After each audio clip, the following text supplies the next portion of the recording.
Okay, over to you, Andrea. Okay, thank you very much, Tina. Hello, everyone. Thank you very much for being here today. Thank you as well to the organizers and the promoters of this wonderful event. My name is Andrea Souza. I'm a researcher. I work mainly on the topics of climate change in the marine environment. And I also work with marine soundscapes. And today I'm going to talk to you about a community-led art and science project for ocean conservation, which is called 432 Hertz.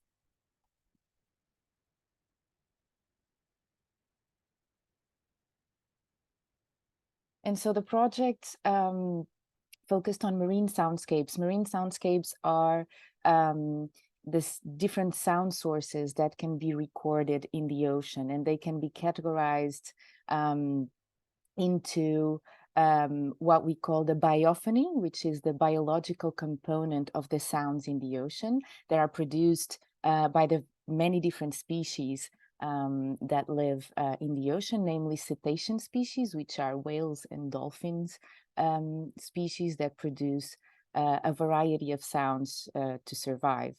But also another component of these soundscapes is the so-called anthropophony, which relates to all the sounds produced by human activities, such as shipping, seismic surveys. And so all of these noise naturally affects the biological component of the soundscape and has implications for species because particularly cetacean species, whales and dolphin species that rely very much on sound to communicate and to meet and to then reproduce. And so it's very important for their survival. And so this was the topic that we addressed in this project. And the goal, or the final goal, we can say, was to develop an artistic performance together with the community using marine soundscapes as a theme for ocean conservation. And the project took place in the Azores. So the Azores is an archipelago in the central North Atlantic Ocean, and is comprised of 9 islands. And the project was developed in São Miguel, which is the biggest island in the archipelago. And so just to tell you a little bit about how the project started. So as I mentioned, I'm a natural scientist and I study cetacean species and the impacts of climate change. And I met my 2 colleagues, which are Monica here and Gianna, who are teachers in the local music school.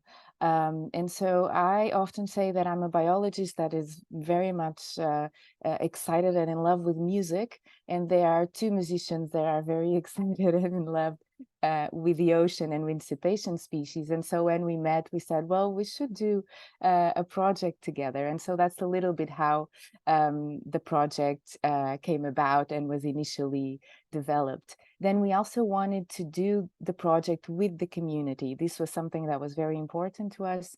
And so we had an open call and anyone in the community could participate. And we had quite a significant amount of people showing their interest, including the students of the local music school. Then we thought, okay, we have a group of people and that are very excited, and we can really kick off this project. And so I would just like to give you a little bit of an idea of some of the motivation of that people had to participate in the project. So, for example, Andrea Ferreira, which was one of the participants in the project, said she really wanted to participate to connect with the community. And she thought that this connection in the community and the connection with people was important to improve the relationship between humankind and the ocean throughout time. Then another participant, which is Rita Andrade, she was very curious about how we would join the incredible underwater world with the different art forms. And she says that she feels that I'm quoting here, I feel that I can learn and increase my awareness to the urgency of doing something positive for the oceans. And finally, Raquel Faria, which is also a participant, said that, or mentioned that she was also curious about how we would join these apparently very two different areas, arts and science. And she mentions that cetaceans and the ocean have always brought polarized feelings for her. She says that the ocean is something that both separates and unites, that cetaceans are strong, but at the same time fragile to human actions, and that the ocean had meant fear for her. Due to historical and cultural aspects of living in the island, such as the loss of fishermen's lives and immigration. But she says that today the ocean brings her closer to these magnificent cetaceans. And so these were some of the motivations of people who joined the project. And we began the project by doing boat trips, so by going out to sea and collecting acoustic data. And so this was the first step of the project, which was also, I think, relevant for people to understand a little bit how scientists do their work when they're studying marine soundscapes. And so one of the first steps is to record the different sounds underwater. And to do that, we use an hydrophone, which is simply a microphone that we put in the water and that records the surrounding sounds. And here you can see on the side a participant holding the cable of the hydrophone, that it's then connected to a recorder. Then we can also connect to a speaker while we're in the boat. And so people can listen to the sounds live while they are in the boat. And this was the first step of the project in terms of collecting this information. And so just to give you some examples of the sounds that we've collected, I'm going to show you a small clip of a sperm whale coda. So codas are patterned clicks produced by these species to communicate with each other.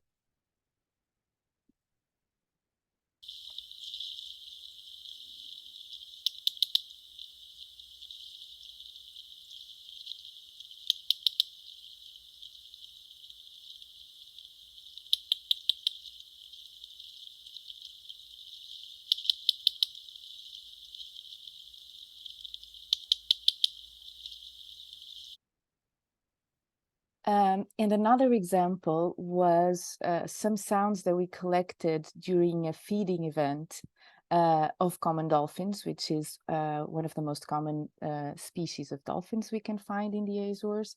So I'm just going to play you this very short clip as well.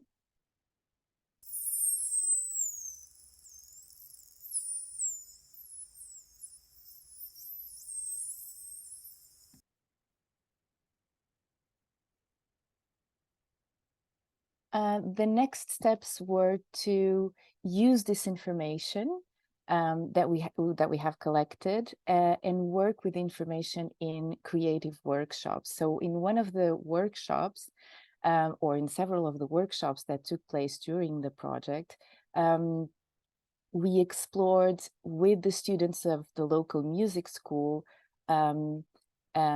different ways, or the so-called unconventional ways of playing and interacting with cetacean sounds. So the students were invited to experiment with different parts of their instrument that they're not usually trained to do. And initially, they tried to mimic the sounds of the cetacean species that we had recorded, and other sounds as well, of boat engines, etc. And then on a later stage, we invited the students to improvise and interact with those sounds during the workshops. And I'm just going to show you a small clip of some of these experiments.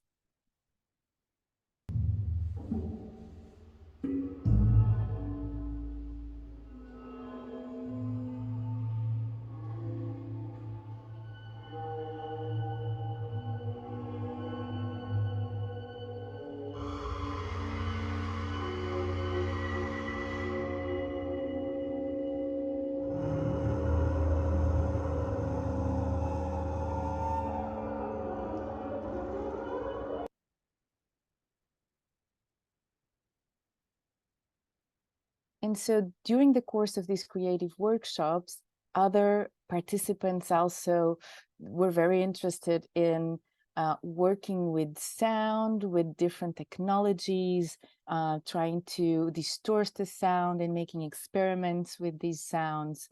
But also there were other participants that very much liked to draw, and all of the drawings that these participants made contributed to the visual part and the visual component of the performance. And here we have a little video of Ivo, who really enjoys to draw and draw some of these experiments that he did during the workshop that were then a part of the performance.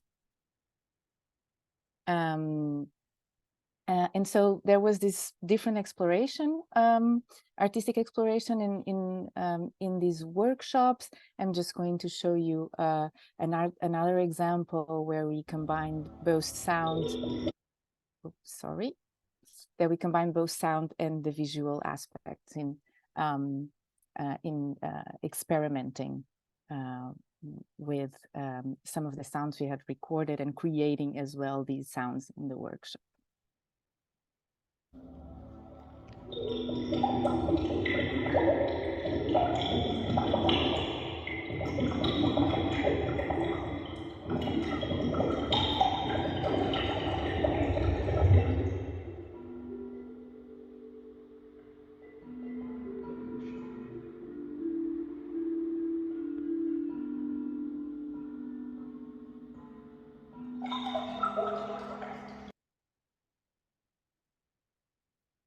And so now I'm just going to show you a small clip of the final performance. So the work that was done throughout the project had the duration of 1 year, was then presented in the local arts center to the public.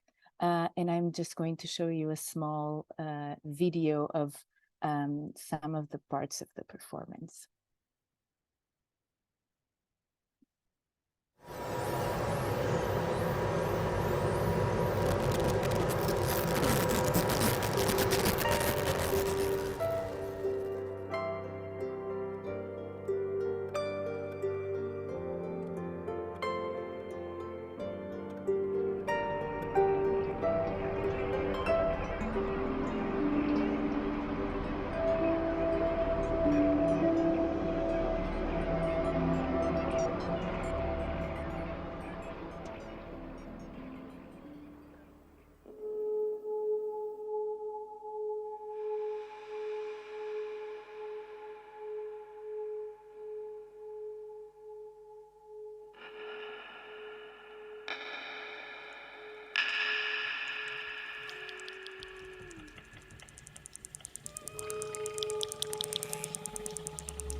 And so finally, I would like to mention some aspects that I think were relevant and then I think can contribute to specific strategies and processes for transformation.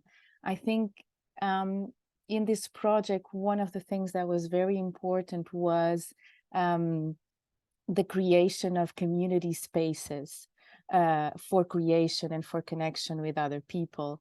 I think this is something that was not very common, and I think it was very relevant for people to feel free to express their emotions, as well as a bigger understanding of some of the issues that we were dealing with.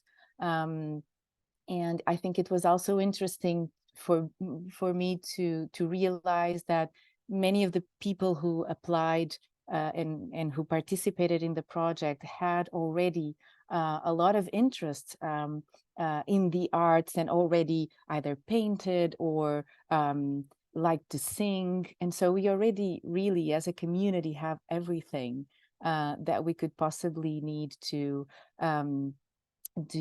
create a performance. We just, I think, needed these spaces that are so relevant for people to create, but of course also for people to connect, because even though it's an island and one might think it's not such a large place, but in fact there are not many opportunities for people to connect. And so I think that this was very relevant.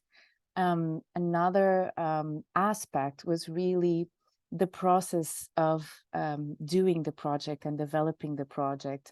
Of course, the final outcome was very interesting and was wonderful. We were able to present it to the public, and other people were able to come and attend and exchange ideas, and actually also be very much aware of what it is they actually have on their front yard, really.